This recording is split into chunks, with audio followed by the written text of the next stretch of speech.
Hello, everyone, and welcome to the first show of the Wellesley House of Mouse, the Disney-focused radio show that brings you the news, reviews, and anything else that I choose, straight from the House of Mouse.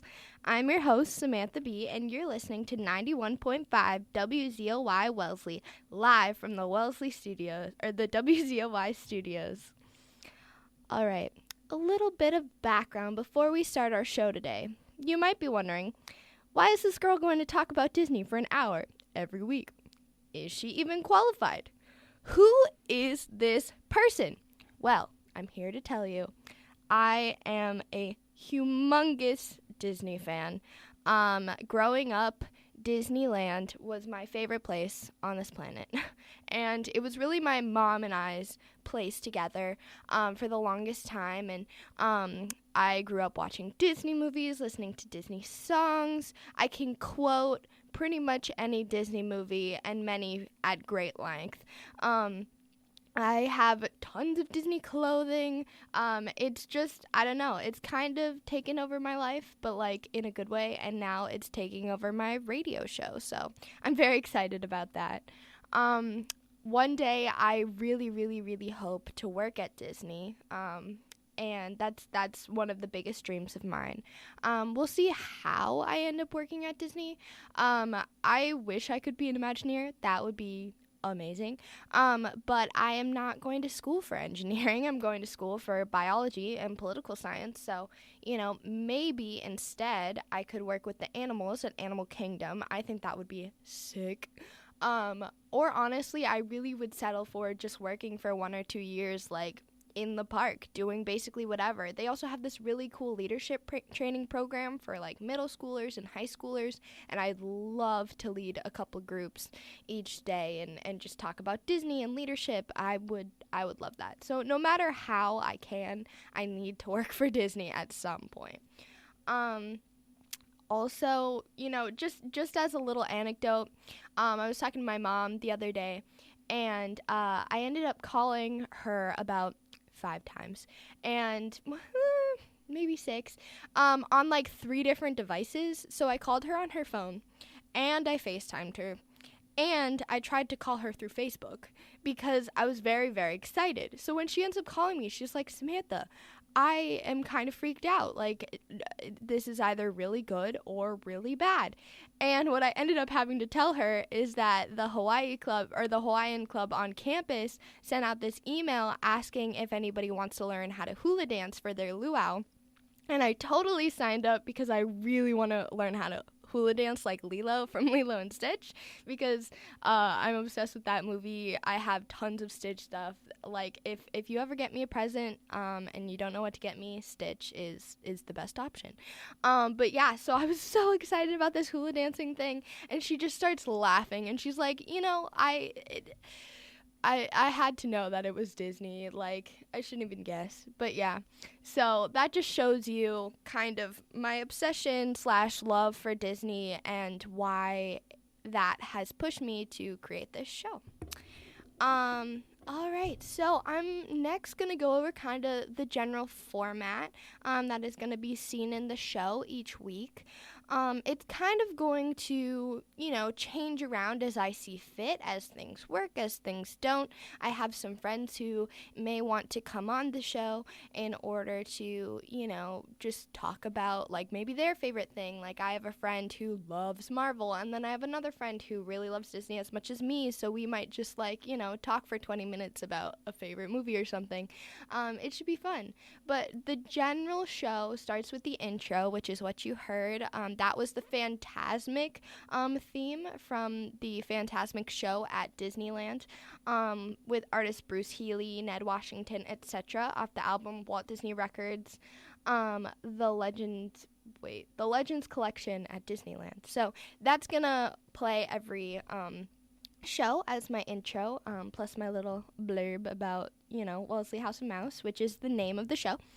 Then I'm doing general kind of Disney news of the week. Not always of the week, as you will hear from my news of the week segment this time.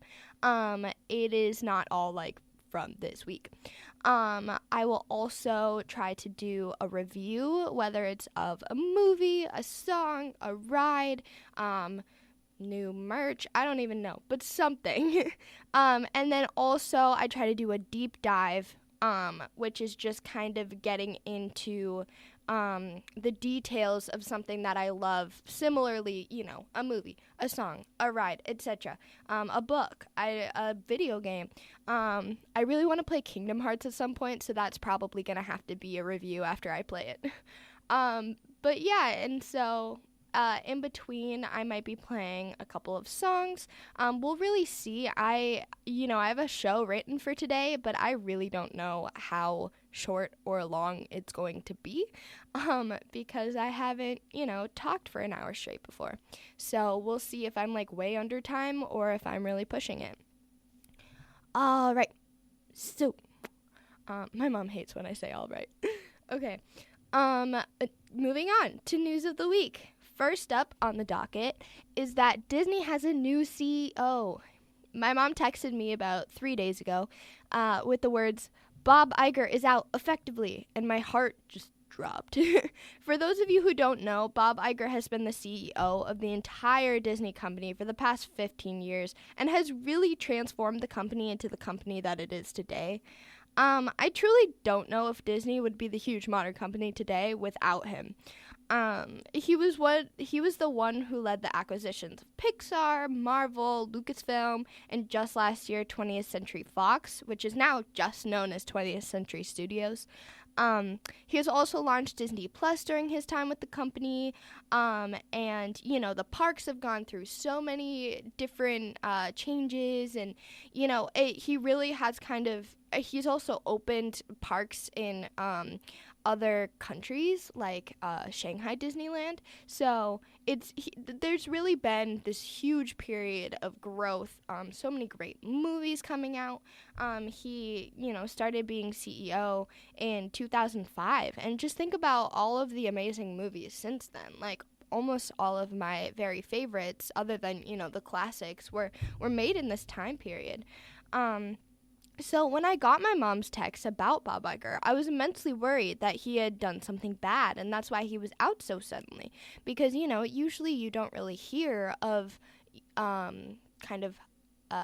powerful men leaving very suddenly if it's for a good reason. Usually it's bad. And so I was really worried because I really love Bob Iger. He's always seemed like an upstanding guy, so I was just kind of worried about it.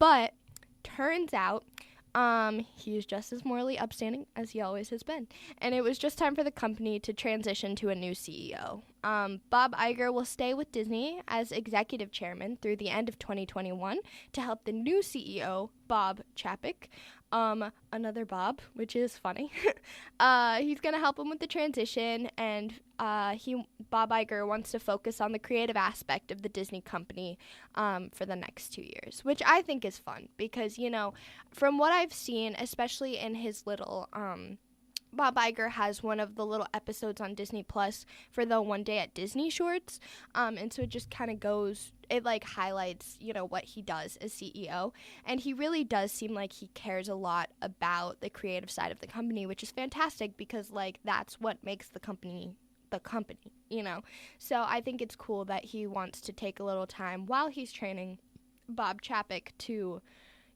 really get into the creative side and not have to worry as much about the business side.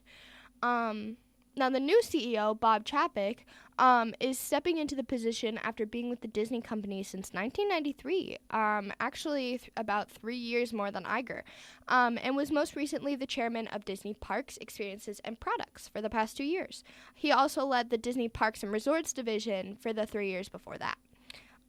During his time with Disney Parks, he has overseen the addition of big attractions like the new Star Wars lands and rides in Florida and California, and Pandora, the new Avatar attraction in Florida. Furthermore, he was a big player in the construction and opening of the new Shanghai Disneyland in 2016. I'm really, really sad, to be honest, to see Bob Iger leave his position, but I don't know. I don't think that there's a better candidate for the job than Bob Chapek. He really seems. Also, I hope I'm saying his last name right and not just butchering it. But I don't know. He's from the company. It seems like he knows how to get stuff done. The parks have been looking, better than ever lately. And it really does seem like Bob Iger and Bob Chapek are buddies. Like, I thought I saw in an article while I was researching this stuff that, like, if Bob Iger could have handpicked, which he probably sort of did, if he could have, like, chosen who it was, like, out of anyone in the world, like, it probably would have been Bob Chapek, even if he hadn't, like, been in the company. So it does seem like a good fit. If Bob Iger's happy, then I think I'm happy. He was also unanimously voted for by the Disney Company Executive Board, and they seem like they know what they're doing, so that's good. And Bob Iger, like I said before, is going to be executive chairman for them for the next 2 years. Furthermore, Bob Iger is going to be helping him for the first 2 years of his time as CEO, and because they seem to be good buddies, it seems like the best scenario I could have asked for, even though I'm sad that Bob Iger is leaving. So the next item of news is not exactly new, but it is very interesting nonetheless. I'm excited about it. So there's going to be a new hotel at Disney World Resort called the Galactic Star Cruiser. And let me just say, my best guy friend in the world is in love with Star Wars, and he's probably going to flip when he hears this part. So, hey, Loudon. Okay. The Galactic Star Cruiser. First announced on December 3rd, 2019, this new hotel is going to take its guests on a Star Wars adventure that is going to be immersive in a way that has never been done before. Imagine, you are a Disney guest who has just stepped off of the Disney bus that transported you from the Orlando airport to the Galactic Star Cruiser. You see the sleek and fortress-like entrance surrounded by trees that conceal the rest of the larger building. After stepping through the front doors, you check in at the Galactic Star Cruiser terminal and are placed into a launch pod. This launch pod will blast you off into space, where you will then dock with the Halcyon, which DisneyWorld.com describes as a glamorous star cruiser known for exotic expeditions and a galaxy far, far away. Once docked with the Halcyon, you step off of your launch pad and into the atrium, which is considered the heart of the Halcyon, and is where you first meet your fellow passengers and the Disney cast members who are dressed up to be your crew. Guests at the Galactic Star Cruiser experience a completely immersive experience for 2 nights in which they can meet their favorite Star Wars characters, train with a lightsaber, hang out in the Silver Sea Lounge, and operate the ship's navigational and defensive systems. Furthermore, each Galactic Star Cruiser cabin has windows that have a view of space and are themed to look like actual sleeping quarters in a Star Cruiser. That sounds so cool. A stay at the Galactic Star Cruiser also includes a planet excursion in the itinerary of every passenger to Planet Batuu, otherwise known as the new Galaxy's Edge experience in Disney's Hollywood Studios at Disney World. Overall, the Galactic Star Cruiser experience seems incredible, but be forewarned that it doesn't leave any time to visit the Disney World parks due to the inclusive and immersive nature of the hotel. Thus, if you and your family are looking for a hotel that enhances your stay at Disney World, but is mainly a place of respite at the end of your days that are spent at the 4 theme parks and the 2 water parks at Disney World, then the Galactic Star Cruiser is not for you. The Galactic Star Cruiser is currently set to open in 2021. So I don't know. I'm personally very excited for that. I don't know if I'll be there anytime soon because, money. But if you have the chance to go, that sounds amazing. Star Wars is awesome. This is a very sad confession that I have to make, but I have only seen 3 of the Star Wars films. That is the 3 original ones, which are like 4, 5, and 6. And, Loudon has implied that if I don't see them soon, he will probably, disown me. And I really do need to see them because I've always wanted to. It was just growing up, I didn't own them. And, when you're a kid, especially before Netflix and on demand and stuff like that, it's like if you don't own a movie and you don't, convince your parents to like rent it from Blockbuster, then you're not gonna see it. So that's kind of what happened to me. And so I made an effort to see it, or see those three at least, like 3 years ago. But I it's a part of my plan now that I have Disney Plus, which is like the best thing ever, that I will watch all of them. It will happen. I will no longer be, a bad Lucasfilms fan. It will be better. Moving on to news inside the Epcot Park at Disney World. There's going to be a brand new nighttime spectacular show called Harmonious, with the U.S. at the end capitalized, so like Harmony, United States. I feel like when they're opening that show, they really need to say it like that. You're like, welcome to Harmony, United States. And because, why not? It's debuting this spring. According to Walt Disney World News Today, it will debut as the largest nighttime spectacular ever created for a Disney park. Now, those words are very exciting, and I really hope that it lives up to the hype, because my mom and I were so excited for Epcot Forever, which this new nighttime spectacular will actually replace it. Epcot Forever. And we were so excited. They had like this live stream, or was it live? I don't remember. But anyway, they had this stream of it on YouTube a couple of months ago, like back during first semester of this year. And we were both so excited. I had it on my Google Calendar, GCal, woohoo, for about 2 weeks before it aired, and I set aside time in my schedule. I'm like, okay, I'm gonna sit down, Epcot Forever, let's go. I'm just gonna say, like, I enjoyed it, but it wasn't as amazing as I was expecting. My mom was definitely not a fan, and so I really hope that Harmonious, lives up to the hype, because if it's gonna be the largest nighttime spectacular ever, I really hope it has oomph that is good. And so apparently, Harmonious is meant to celebrate how Disney music inspires people all around the world. Or wait, hold on. Okay, I'm gonna backtrack. That Harmonious with the U.S. capitalized. I don't think that's the United States, because it just mentioned the world. That was a really dumb moment, and I apologize for that. I think it's just us, like the world. Okay, moving on. It will feature familiar Disney songs that have been reinterpreted by artists from all around the world. The composer Pinar Tobruk has also composed original music for the show. Exciting. Harmonious will utilize lights, pyrotechnics, lasers, custom LED panels, large floating set pieces, lasers. Did I already say lasers? I did. Well, you know why I put the extra lasers? Because there's going to be a lot of lasers. Moving fountains and more. I really hope that it's broadcasted online, like Epcot Forever was, because I would really like to see this new show, see if it lives up to the hype. Next up is what is coming to Disney Plus for March.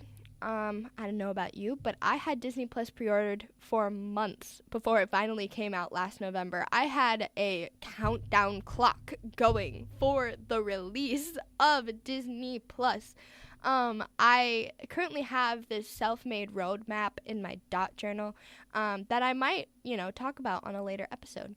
That will hopefully lead me to eventually watch as much of the Disney Plus catalog as it is possible to do, while still having a life and, double majoring at Wellesley College outside of just watching Disney Plus. So we'll see how that goes, but I am trying.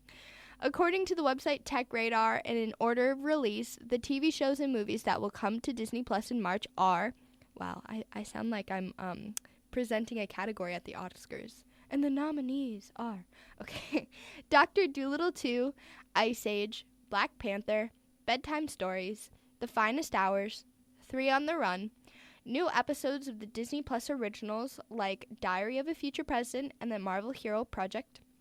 New episodes of Star Wars: The Clone Wars. The debut of the new Disney Plus series Shop Class. Stargirl. Multiple seasons of Wicked Tuna. I don't know what that is. Zorro second series season 1. G-Force. Season 2 of Big Hero 6 the series. 2 seasons of I Didn't Do It. Season 2 of Playtime with Puppy Dog Pals, Puppy Play Care. Vampirina Ghoul Girls Rock Season 2. And A Wrinkle in Time. So I am really excited about some of these in particular. First, Ice Age, a classic. I'm trying to remember when that came out. I feel like I was like 2, maybe 3. It was very early 2000s. But I remember, I really like the movie. It's interesting to look back at the first movie after you've seen the other movies, because the other movies are like completely focused on the animals, and then when you like go back and watch the first movie, you're like, oh yeah, there was that little kid involved at one point. But it's really cute too, because you meet all the characters. This kid kind of opens up some of these characters to be more loving and just open to the world. It's a good movie. I like it, and it's funny that it's on Disney Plus now, just because it was a 20th century film. But Disney Plus owns them now. Next that I'm so excited about is Black Panther. If you haven't seen Black Panther, it is amazing, and you should really watch it. Let me look this up, because I am not sure, but I feel like there's gonna be a Black Panther 2. Let me look. Yep, there's gonna be a Black Panther 2. That is exciting. I'm very excited about that. But yeah, no, if you want to get ready for Black Panther 2 and also, just want to be an awesome human being, then you should see Black Panther when it comes to Disney Plus in March. Next, The Finest Hours looks really cool. When I looked it up, it had, I think it was Chris Pine in it. Let me look that up too.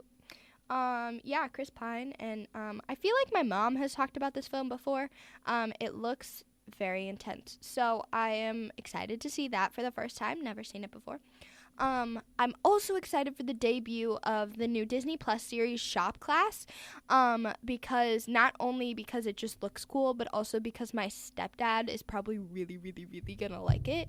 What it seems to be is another kind of competition show, but with kids. I couldn't tell if there were like adults involved, like maybe it was families, but it was definitely like kids doing like woodworking and stuff, and that sounds awesome. My family and I are really into competition shows, not like The Bachelor or Survive, or like all the ones with the islands and you get kicked off. We're not fans of those, but we enjoy things like Kids Baking Championship, and my mom and I used to watch Project Runway and Top Chef, and we love our like cooking competition shows and the Great British Baking Show. But we also I remember what I was gonna say. We also love the show Making It, which has Amy Poehler and Nick Offerman, and is like one of the best things in this world because they are both amazing. And so I'm excited because this seems kind of like that, where it's more crafty versus with food.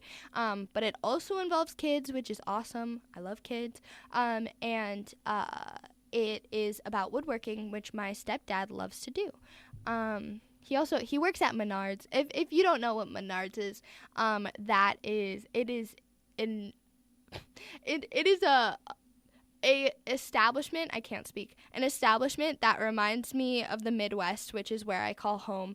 Like a lot, because you cannot watch TV in the Midwest, especially in Wisconsin and Minnesota, without hearing the jingle, which is save big money at Menards. And so he works there part-time because he really loves working with wood and working with his hands, and he really enjoys it, and I think he'll enjoy this show. Next, I'm so excited about Stargirl. To be honest, I was kind of apprehensive when I heard that they were doing this adaptation, because Grace VanderWaal is playing Stargirl. And if you don't know who Grace VanderWaal is, she is the winner of America's Got Talent. I think it was like 5 years ago. And she is immensely talented. Like, she has a great voice. She plays a ukulele, and I play ukulele too, so I really like playing her song that she played in her audition. She writes original songs. Her song "I Don't Know My Name," that's the one that I like to play. So she's very talented. But to my knowledge, and I have not fact-checked this yet, she hasn't really done any acting. And so I am a little worried because Stargirl is so near and dear to my heart. I read Stargirl in middle school, and then I'm trying to remember which year it was, whether it was 7th grade or 8th grade. Maybe it was 8th grade. I went as Stargirl for Halloween. My mom, it was so amazing. She sewed these awesome, like, shiny stars onto a hoodie, because even though that's not what, like, Stargirl wears, it was supposed to, like, kind of be a play on Stargirl, because Stargirl, like, if I had gone out trick-or-treating with just kind of the, like, bohemian, flowy, like, flowery clothes that she wears, nobody would have understood. And so I decided to be a little more literal, and my mom helped me with that. So I had, stars on my sweatshirt. But I love that book. I love the character. And so I really do hope that, Grace VanderWaal does a good job. Like I said, she's a very talented singer, so it would be awesome if she was also a talented actress.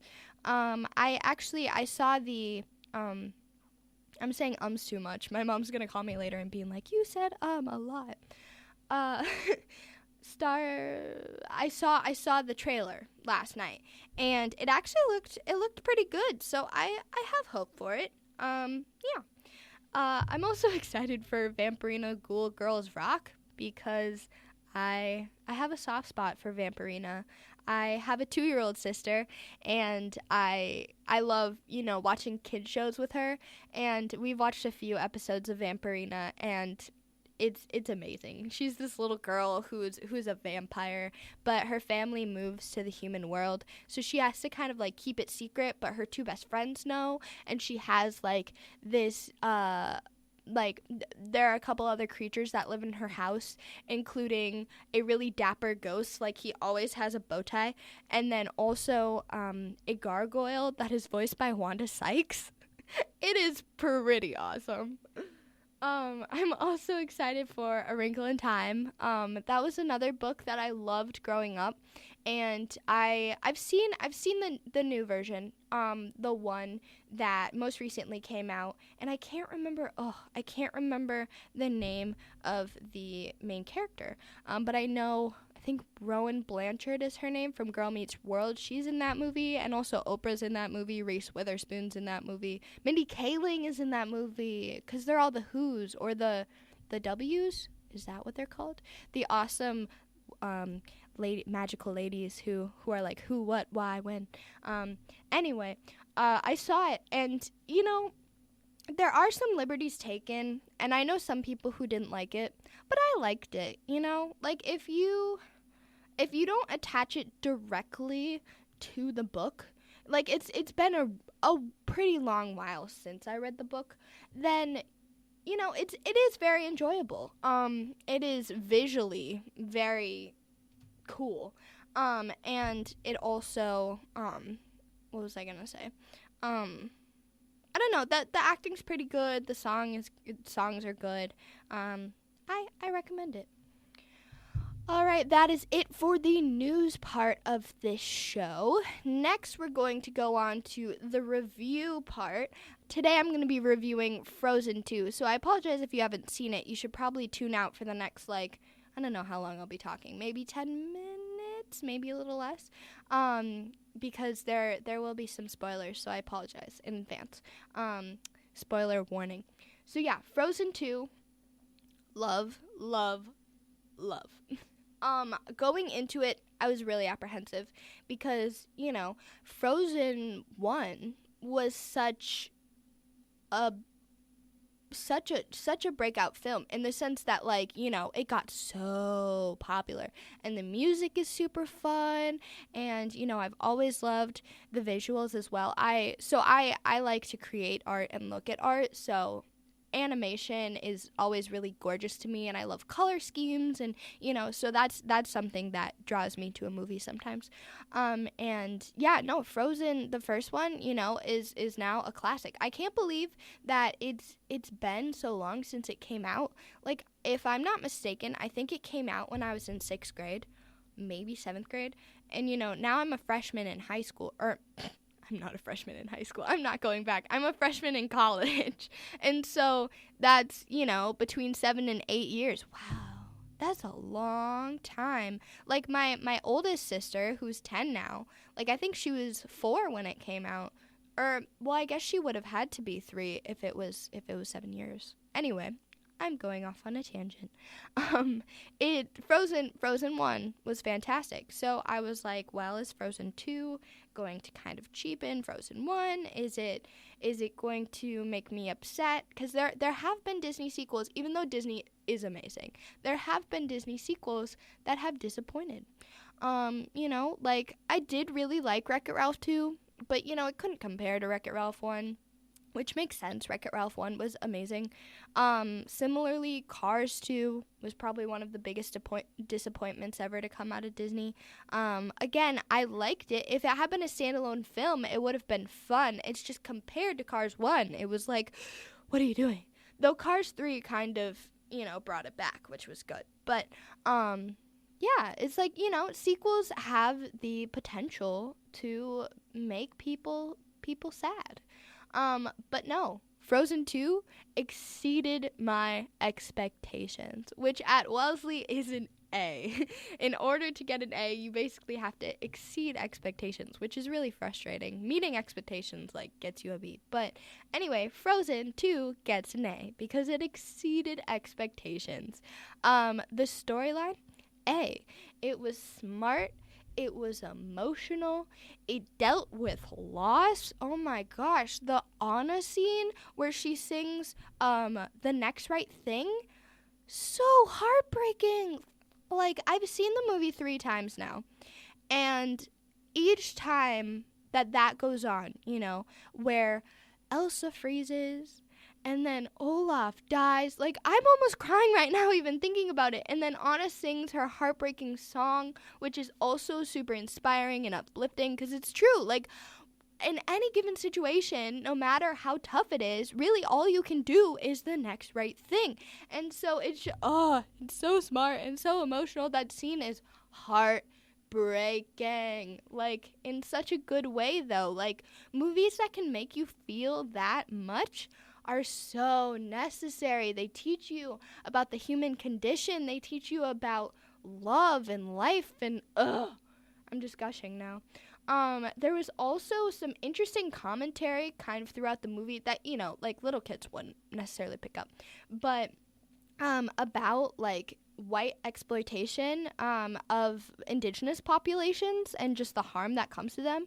But at the end, you know, there was this good message about community and acceptance, fixing past wrongs, forgiveness, you know, like Anna and Elsa were able to kind of put their ancestors' wrongdoings against the Northuldra people. I was forgetting their names. Against the Northuldra people behind them, you know, and they were able to, you know, Anna helped lead the earth giants to knock down the dam, you know, and they saved the people, they unfreezed the forest, and, like, and by save the people, I meant, like, what am I saying? I'm so sorry. I am tired. Just meaning, like, they got them out of the spell that they had been in. But yeah, and so that was nice. And it was just, it was so good, and there were so many twists. Like, oh my god, when Elsa goes into Atahalan and sees her mom, that moment, instant sobs. It's so good and so smart. And like, you know, I was seeing it coming just a little bit before, but before then I wasn't. And it was just like the story was great. Next, the music, also an A. I have had the lyrics memorized ever since the album was dropped a few weeks before the movie came out. So it was funny because like the movie was on when I saw it for the first time, and I was like singing in my head because I already knew the words. Like they were so good. And I love that Elsa has 2 power ballads this time, Into the Unknown and Show Yourself. Anna had her own song, which was amazing, especially because my Disney princess is Anna. That is what my mom has decided, and I completely agree. And so, you know, now I have my own song, which is fantastic. The only thing that sucks is, like, that's not the sort of song, like, the Next Right Thing is not the sort of song that I want to just, you know, put on all the time because it makes me super sad. But also inspired, but also sad because I'm just thinking about how in grief Anna is when she sings it. Also, Anna is Kristen Bell, and I love Kristen Bell, and I don't want Kristen Bell to be sad. So... But anyway, I think it is cool that, you know, my Disney princess has her own song now. Also, Kristoff gets a ballad. I remember the second time that I saw it was in the theater with my mom because I had come home for winter break. Or wait, was it Thanksgiving break?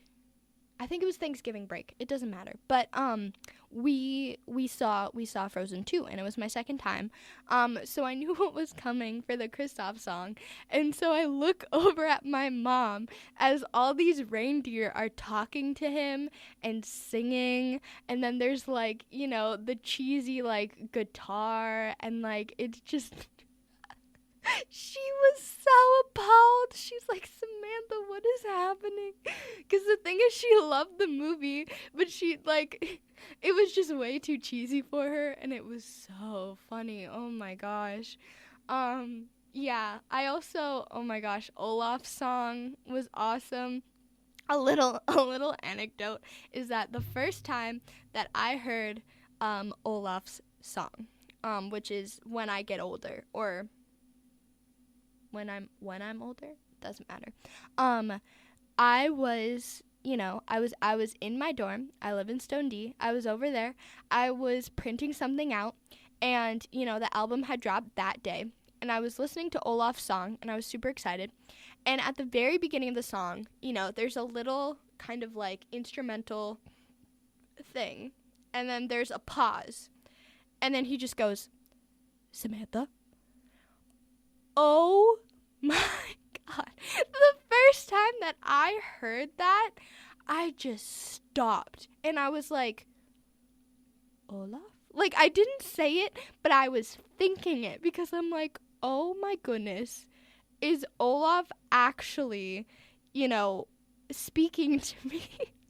Like, it was only for a split second that I thought that, but I am such a fan of Disney that I'm like, I still believe, you know, in magic in some ways, in the sense that, like, I've always been waiting for my Hogwarts letter. I've always, you know, waited for, you know, my toys to talk to me, like in Toy Story, you know, etc. You know, I've always wanted to wake up and have, like, a friendly monster from Monsters, Inc. come out of my closet. You know, it's just, like, that sort of thing with growing up with Disney and loving it so much that you kind of hope for these little magical things to happen.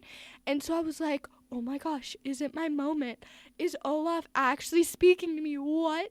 But then I listened to it over and I heard it again and I'm like, wait, there's a Samantha that he's talking to? So I did a bunch of research, and at that point in time, the only information about this little, like, Samantha quote was that, you know, there was this little teaser trailer, which just shows, like, when he's first walking through the forest and calling out the names, and then he says, Samantha, and he's like, I don't even know a Samantha, which makes me laugh too hard every time. It's only relevant to me because of my name, but I think it's hilarious.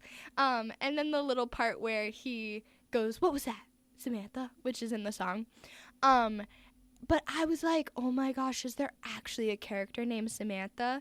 And in the article about the Samantha thing, it was like, who is Samantha?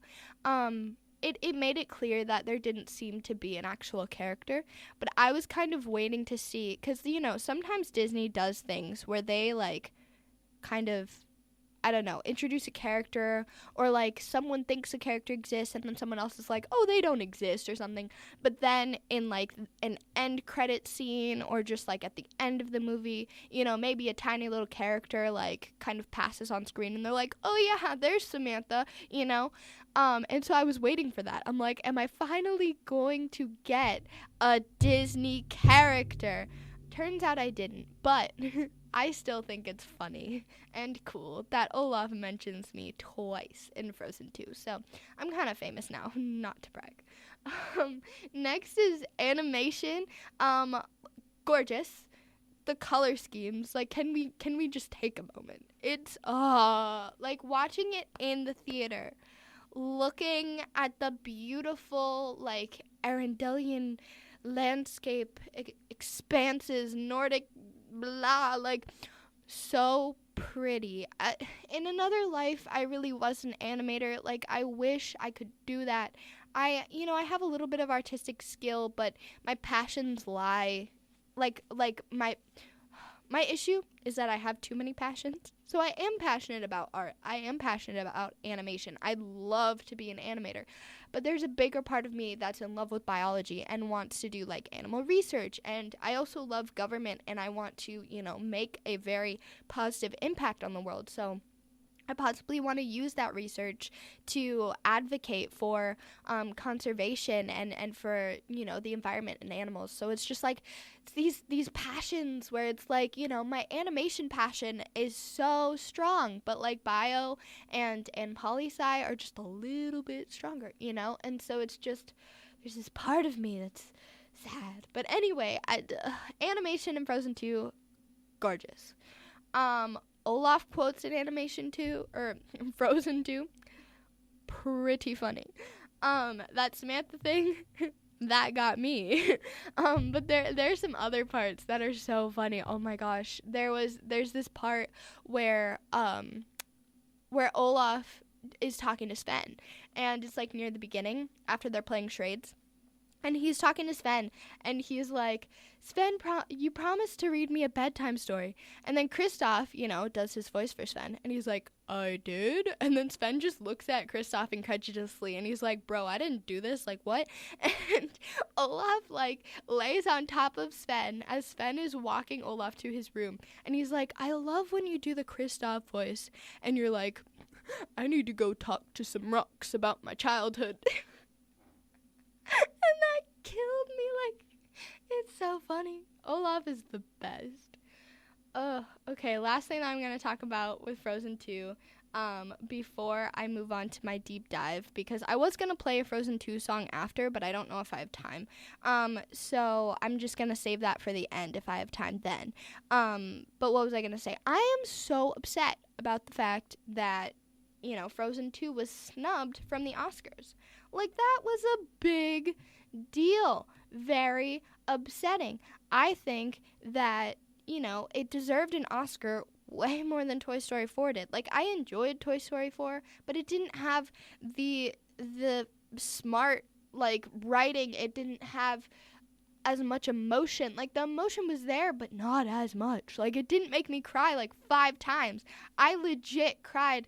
I think I can count. I cried when Olaf died. I cried when Elsa saw her mom in Atta Holland. I cried when I think I cried when the sisters reunited, and then maybe when Anna was made queen, because I was like, oh man, you deserve this. So I think that's 4 times. Like, it was a lot. But I don't think I cried in Toy Story 4. It's been a while since I saw it, but if I did, it probably would have only been once. But I don't think I did, because I don't remember, like, an especially sad part. But anyway, Oscar snub, so upsetting. All right, moving on to my deep dive. The Disney thing that I want to do a deep dive on today is the Haunted Mansion theme park attraction. The Haunted Mansion is one of my absolute favorite attractions at Disneyland, and it is a must ride for anyone who is planning to visit Disneyland or Magic Kingdom in Disney World anytime soon. My voice is starting to go. I've been talking for a long time. Excuse me. Okay. So, yeah, currently the Haunted Mansion at Disneyland is under construction for new renovations, but I am so excited to see what they have added when it reopens in the spring of this year. The first idea sketch for the Haunted Mansion was done in 1951 by Disney artist Harper Goth, back even before Disneyland was thought up. At the time that the sketch was created, Walt Disney was considering creating a smaller Mickey park closer to the Walt Disney Studios in Burbank, California. And this was before, Disneyland was an idea, which is just crazy to think about. Like, imagine if Disneyland didn't exist and, all the other Disney parks probably wouldn't exist, or at least they would exist, but less of them because they would have been started later, because a smaller Mickey park wouldn't have given, Disney as much revenue or as much hype. Like, I'm so happy Disneyland exists. Disneyland is my favorite place. But yeah, so when Disneyland became the park that Walt wanted to open instead, the Haunted Mansion was included in the very first idea sketch in 1953. Curiously enough, in that sketch, the mansion was placed at the end of Main Street instead of further in the park where it currently resides in New Orleans Square. Once the New Orleans Square expansion was thought up in about 1956, the idea of the Haunted Mansion was planned to be built there.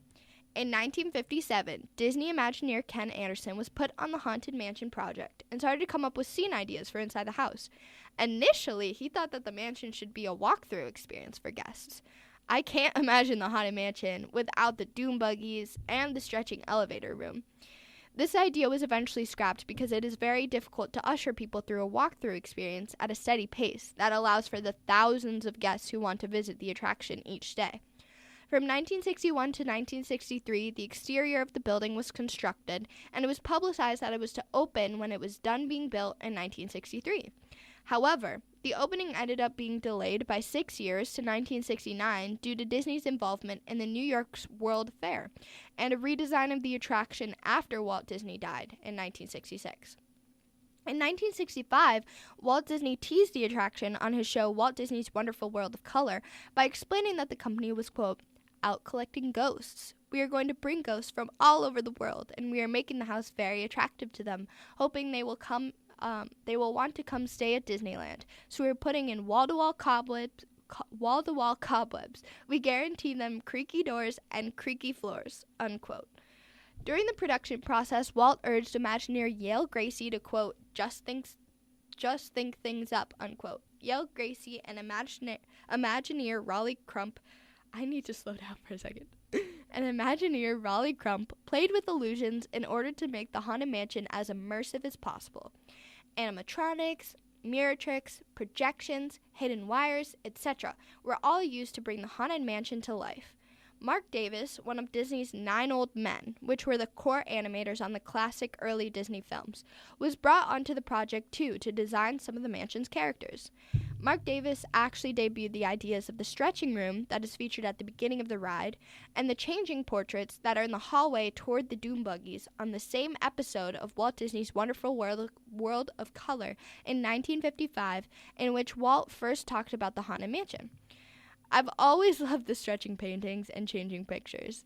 I've always been a scaredy cat when it comes to horror movies and haunted houses, but I've always loved the Haunted Mansion.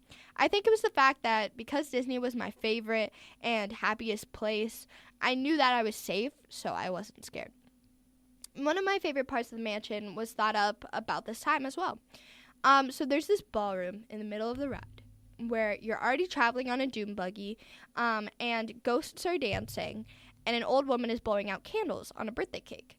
So the ghosts look so eerily real that I've always been amazed by the illusion and wonder how Disney creates it. Apparently, it's a trick called the Pepper's Ghost illusion. While the guests travel on an elevated path beside the ballroom, they look down at the ghost through a 30-foot-high glass pane. Apparently, and this is the crazy part, the animatronic figures that are used to create the scene are actually above and below the ballroom scene in darkened rooms. but when they are lit specifically, they appear as illusions in the ballroom space. Okay, even when that's explained to me, I still feel like it's magic because I don't understand. How does the light from the figures in the rooms like come into the ballroom and like where? I don't understand. Like I feel like they made that up because they're trying to cover up that it's actually magic. It doesn't. I don't understand. Another one of my favorite parts of the Haunted Mansion is the room in which the Doom Buggies move around a scene with a table and a woman's head floating in a floating ball. A very fun fact is that the woman who is cast to be Madame Leota, the woman in the ball, is an Imagineer named Leota Toombs. She was filmed and her image was projected onto a bust that was shaped like her face within the ball. The Madame Leota project was the first known public display of projection mapping technology. One of the best parts of the story is that Leota Toombs' daughter is Kim Irvine, who is the current director of concept design at Walt Disney Imagineering. She is also the daughter of Harvey Toombs, a prominent Disney animator, and she's also the daughter-in-law of Richard Irvine, who is also a very prominent and talented Disney Imagineer, who headed design and planning for the Haunted Mansion. What a Disney legacy. Like, not going to lie, I kind of desperately want to be Kim Irvine. Like, imagine having that much Disney in your family and then working at Disney. Like, that is the dream. Like, that's amazing. So, Leota Toombs, Kim Irvine's mother, also voiced the voice of the Ghost Bride, who says, "Hurry back at the end of the ride as you leave on the inclined moving walkway." Later on, Kim Irvine herself got to step into her mom's shoes and was the face of Madame Leota in Haunted Mansion Holiday. So, Haunted Mansion Holiday is the current holiday version of the Haunted Mansion that the mansion is transformed into every year for the Halloween and Christmas season. In the Haunted Mansion Holiday version of the Haunted Mansion, the house has been taken over by the characters from The Nightmare Before Christmas. In my opinion, the Nightmare Before Christmas version adds so much to the attraction and is the reason why the Haunted Mansion is truly one of my top favorite rides in Disneyland. I love Nightmare Before Christmas. While there were skeptics when the ride was first transformed in 2001 because of the immense love for the original ride, the Haunted Mansion Nightmare Before Christmas crossover was a humongous hit. Plus, it is only temporary, so people are happy that it can go back to normal. I urge everyone listening to look up pictures of the ride when it is transformed. It is such a fun transformation, especially if you love The Nightmare Before Christmas, like my mom and I do. I went as Jack Skellington this year for Halloween, and I can't go a Halloween season or Christmas season without watching the movie at least once and listening to the soundtrack probably 10 plus times. The giant gingerbread house that is created for the Haunted Mansion Holiday House every year for the ballroom scene is worth the internet search. It is new every year, is made out of real gingerbread and fondant. The gingerbread house design, frame building, baking, and gingerbread building can take anywhere from 5 to 7 months each year. Like, isn't that insane? 5 to 7 months. Wow. If I was a baker, you know that's the job that I would want so badly. The Haunted Mansion is truly one of the best attractions at Disneyland and the Magic Kingdom at Disney World, especially during the holidays. And I urge everyone to go if you ever get to go to Disneyland or Disney World. That's it for my deep dive.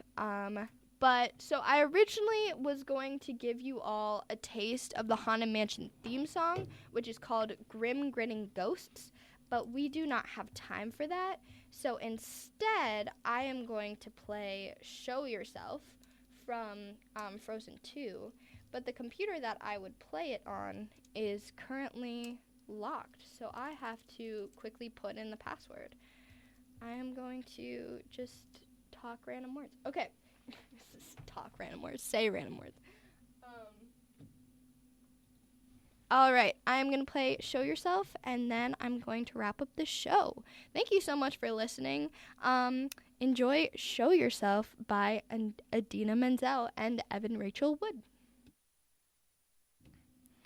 All right, that was Show Yourself by Idina Menzel and Evan Rachel Wood from Frozen 2. I'm so sorry I had to cut that short, but it's almost the end of my show, and I have like two more things to say. If you're currently listening to my show on YouTube, where I will be putting all of my recorded episodes of this radio show, I apologize that you weren't able to listen to the song.